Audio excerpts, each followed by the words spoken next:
Tuesday morning mga ka-guys and mga kasari.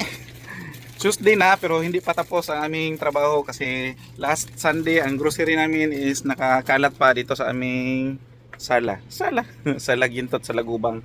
Meron kami ditong pakalat-kalat and kahapon mas makalat ito na okay lang konti dahil na umpisa ni Mami Iyang i-arrange. Relate ba kayo mga ka-guys? Yung kung ano yung wala talaga sa ano natin, sa mga stocks natin kasi last vlog ni Kuya AJ, maraming wala, maraming lingo-lingo ang nahitabo sa among tinda pagpaninda and siniguro namin na makuha siya last Sunday. Ang problema lang is nakalimutan namin siyang i-separate na ilagay sa isang plastic or isang karton para pagdating dito is yun yung una naming mabuksan. So ang nangyari dahil hinanap namin dahil may naghanap ng swak, may naghanap ng birch tree, may naghanap ng coffee mate, yun ang mga wala sa amin. Yun pa naman ang mga kadalasan talagang binibili na ating mga customers lalo sa umaga. So ang nangyari, bungkag tanan ang mga karton, siya, so nagkalat siya and doon pa talaga siya sa pinaka last na karton na hanap. Yun yung masaklap dahil nabungkag siya tanan. Pwede naman sanang, kasi ang style namin pag nag-display is isa-isa lang muna para hindi magkalat. So bubuksan yung isa, tapusin siyang i-display lahat, tapos yung isa na naman na box ang i-display. Pero ang nangyari is bukas siya lahat. Ito bukas na din. Itong isa dito is nabuksan na rin dahil may namili ng CLBB.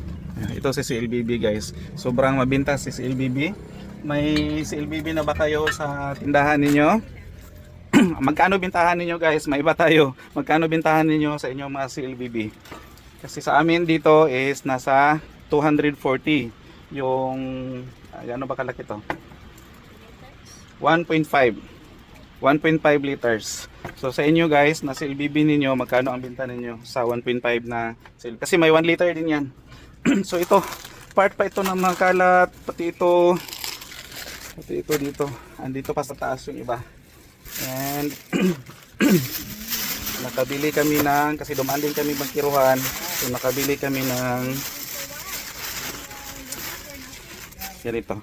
shout out sis Joylyn Carillo.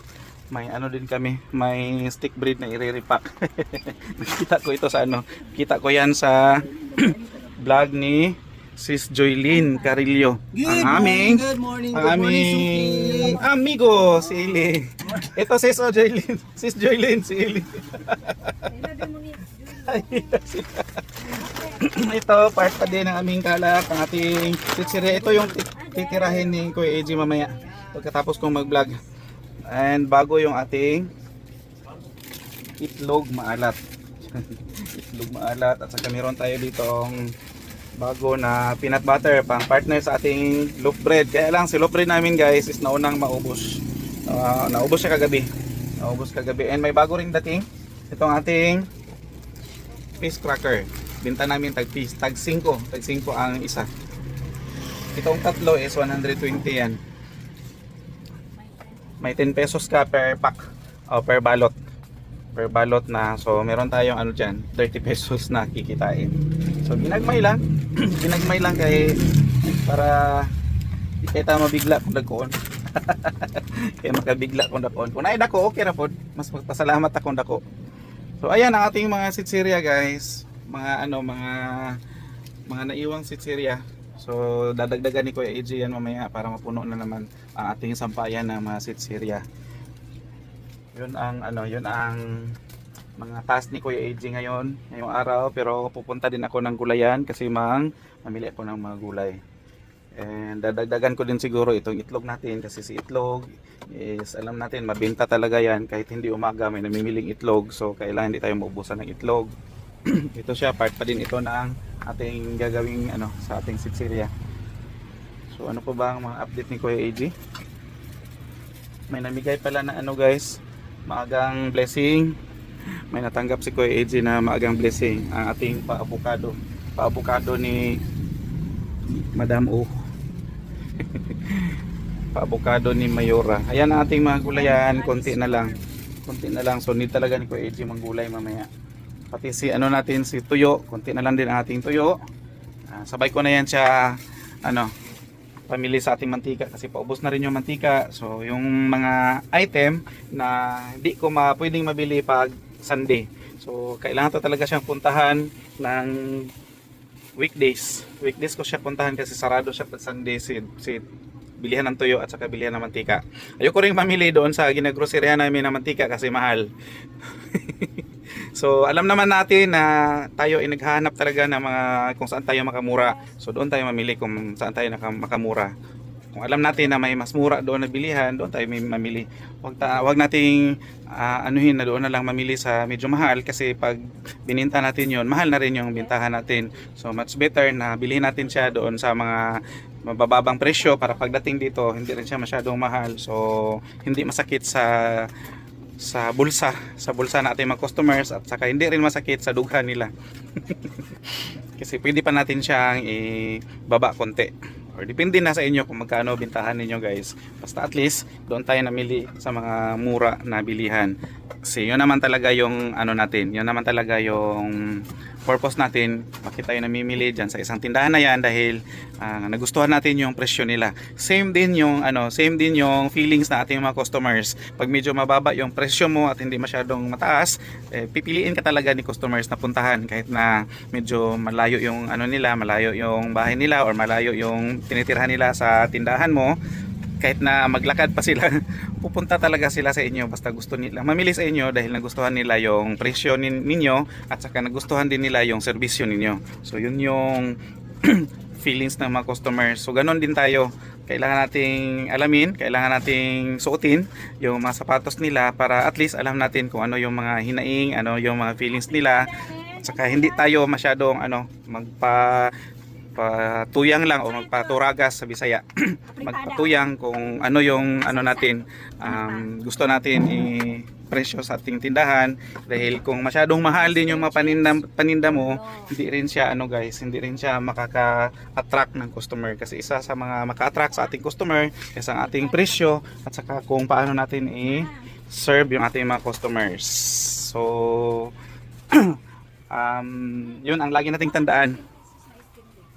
Yun ang lagi nating tandaan na isaalang-alang natin yung ating mga customers. Kuha muna tayo ng ice candy.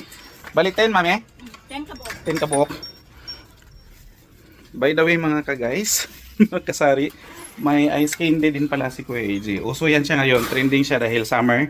So may benta tayong ice candy. Naubos na yung ice candy namin doon sa labas na freezer. So dito ako sa loob nagkuha. Ayan. So, makabenta tayo ngayon ng 10 piraso. 2, 4, 6,